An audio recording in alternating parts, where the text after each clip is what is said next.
أعوذ بالله من الشيطان الرجيم بسم الله الرحمن الرحيم تبارك الذي بيده الملك وهو على كل شيء قدير الذي خلق الموت والحياة ليبلوكم أيكم أحسن عملا وهو العزيز الغفور الذي خلق 7 سماوات طباقا ما ترى في خلق الرحمن من تفاوت فارجع البصر هل ترى من فطور ثم ارجع البصر كرتين ينقلب إليك البصر خاسئا وهو حسير ولقد زينا السماء الدنيا بمصابيح وجعلناها رجوما للشياطين وأعتدنا لهم عذاب السعير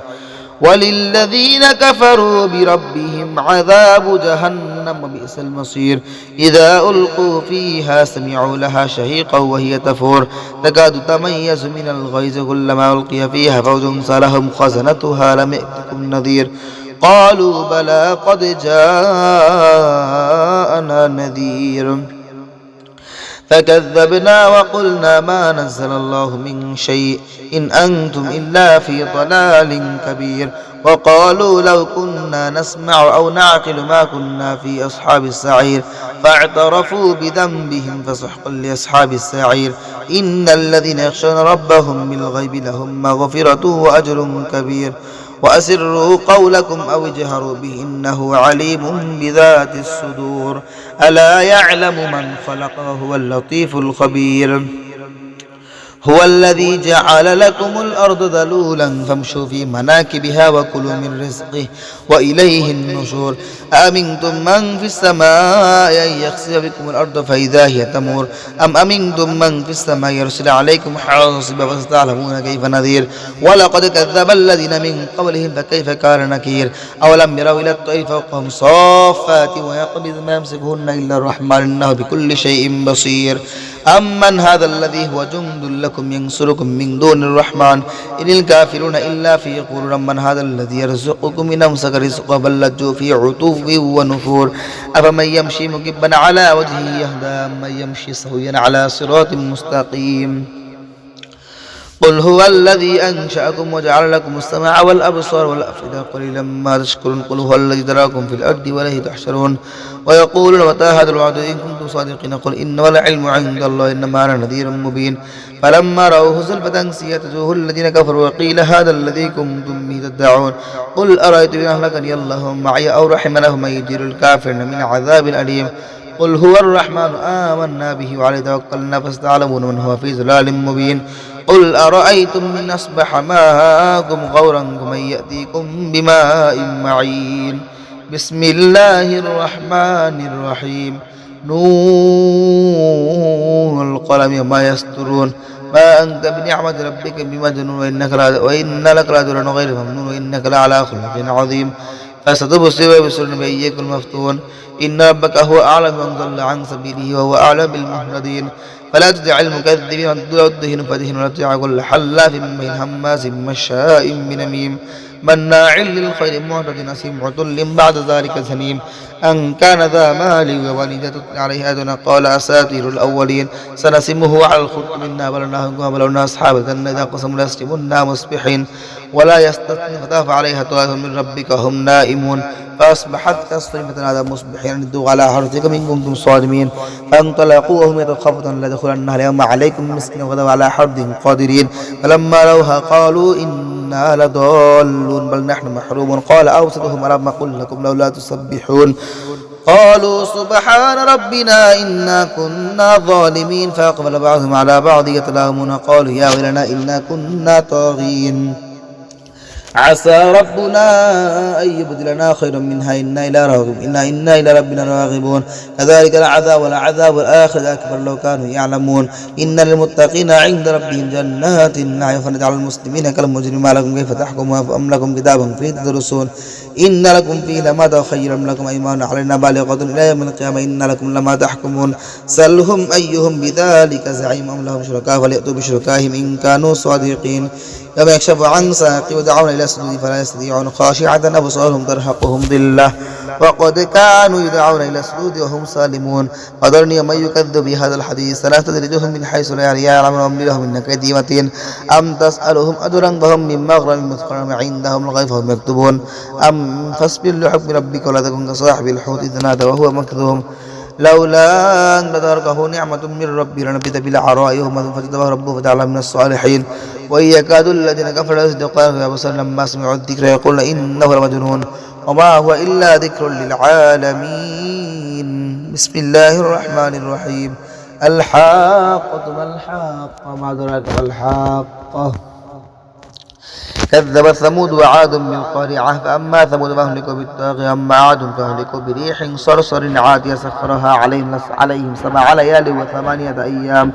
حصوما فترى القوم فيها صرعا كأنهم أعجاز نخل قوي فهل ترى لهم من باقية وجاء فرعون ومن قبله المؤتفكات بالخاطئة فعصوا رسول ربهم فأخذهم أخذة رابية إنا لما طغى الماء وحملناكم في الجارية لنجعلها لكم تذكرة وتعيها أذن واعية فإذا نفخ في السور نفخة واحدة وحملت الأرض والجبال فدكت دكة واحدة فيومئذ وقعت الواقعة وانشقت السماء فهي يومئذ واهية والملك على أرجائها ويحمل عرش ربك فوقهم يومئذ ثم يومئذ تعرضون لا تخفى منكم خاففة أما من أوتي كتابه بيمينه فيقول هاؤم اقرءوا كتابيه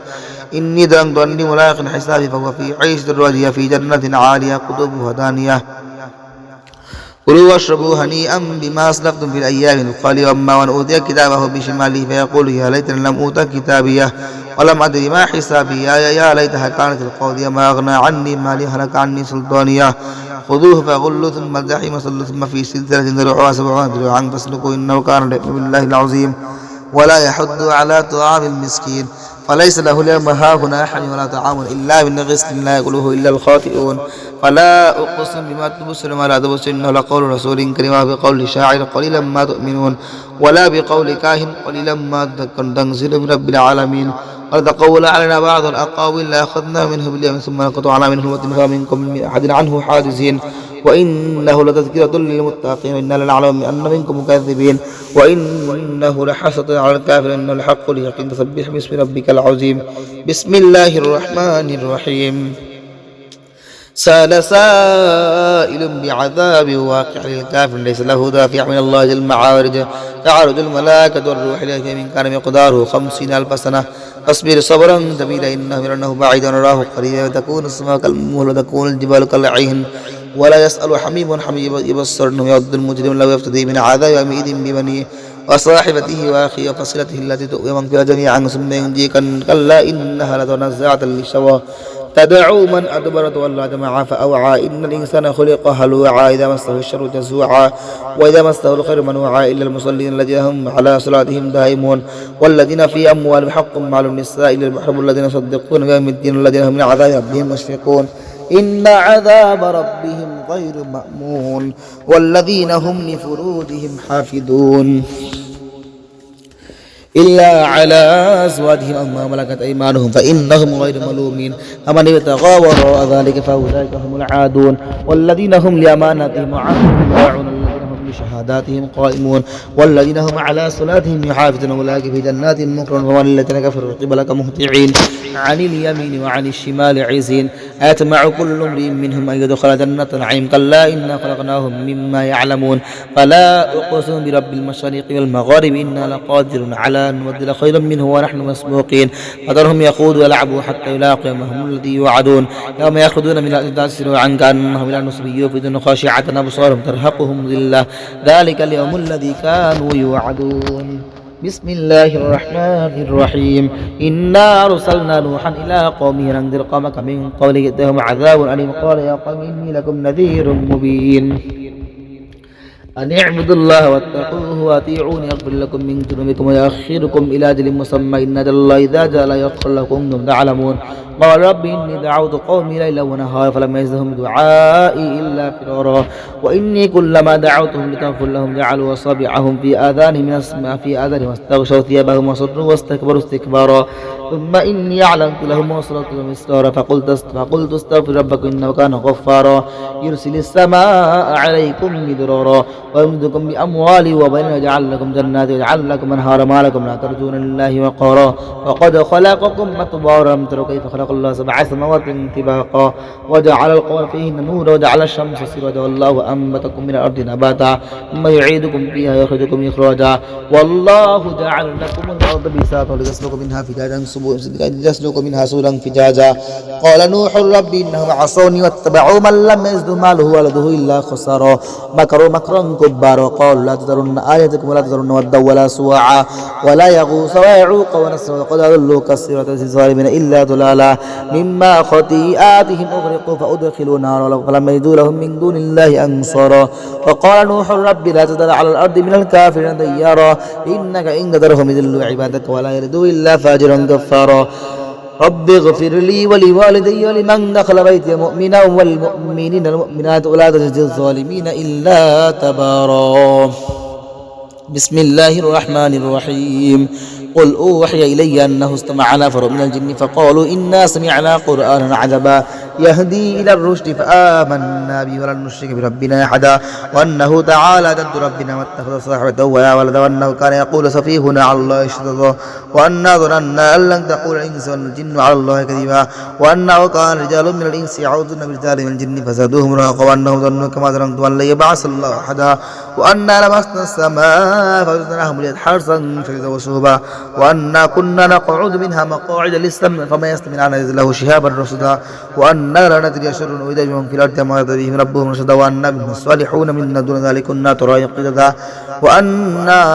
ظننا أن لن نعجز الله في الأرض لن نعجزه هربا وأنا لما سمعنا الهدى آمنا به ويؤمن بربه فلا يخاف بخسا ولا رهقا وأنا منا المسلمون ومنا القاسطون فمن أسلم فأولئك تحروا رشدا وأما القاسطون فكانوا لجهنم حطبا ولو استقاموا على الطريقة لأسقيناكم ماء غدقا لنفتنهم في يوم من يعرض عن ذكر ربي يسلكه عذابا صعدا وأن المساجد الله فلا تدعوا مع الله أحدا وأنه لما قام عبد الله يدعوه كادوا يكونون عليه لبدا قل إنما ادعوا ربي ولا أشرك به أحدا قل إني لا أملك لكم ضرا ولا رشدا قل إني لا يجري من الله أحد ولم يجد من دونه ملتحدا إلا بلاغا من الله رسالة من يعصي الله رسوله فإن له نار جهنم خالدا فيها أبدا حتى إذا رأوا ما يوعدون ما سيعلم من أضعف ناصره وأقل عددا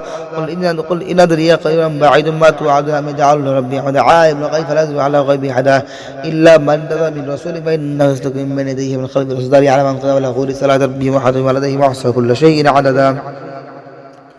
بسم الله الرحمن الرحيم يا أيها المزمل قم الليل إلا قليلا نصفه وانقص منه قليلا أو زد عليه ورتل القرآن ترتيلا إنا سنلقي عليك قولا ثقيلا إن ناشئة الليل يهجد وأقوم قيلا إن لك في النهار سبحا طويلا واذكر اسم ربك وتوكل إليه تبتيلا رب المشرق المغرب لا إله إلا هو اتخذه وكيلا واصبر على ما يقولون واهجرهم هجرا جميلا ذرني المكذبين للنعمة مهلهم قليلا إن لدينا أنكالا وجحيما وطعاما ذا غصة وعذابا أليما يوم ترجف الأرض والجبال وكانت الجبال كثيرا مهيلا إنا أرسلنا إليكم رسولا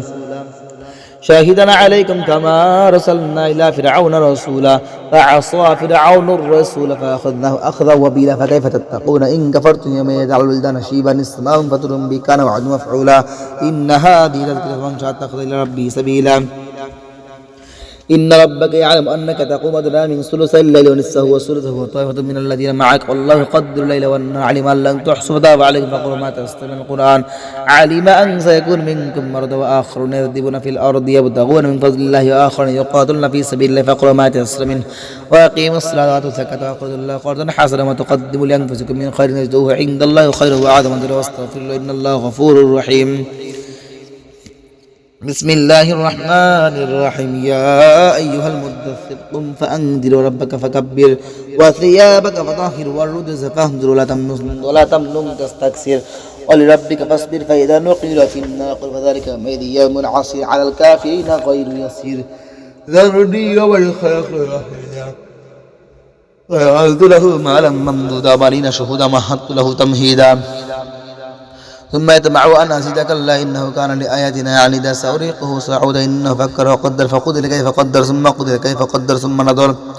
ثم عبس وبصر ثم أدبر واستكبر فقال إن هذا إلا سحر يؤثر إن هذا إلا قول البشر سأصليه سقر وما أدراك ما سقر لا تبقي ولا تلوحة للبشر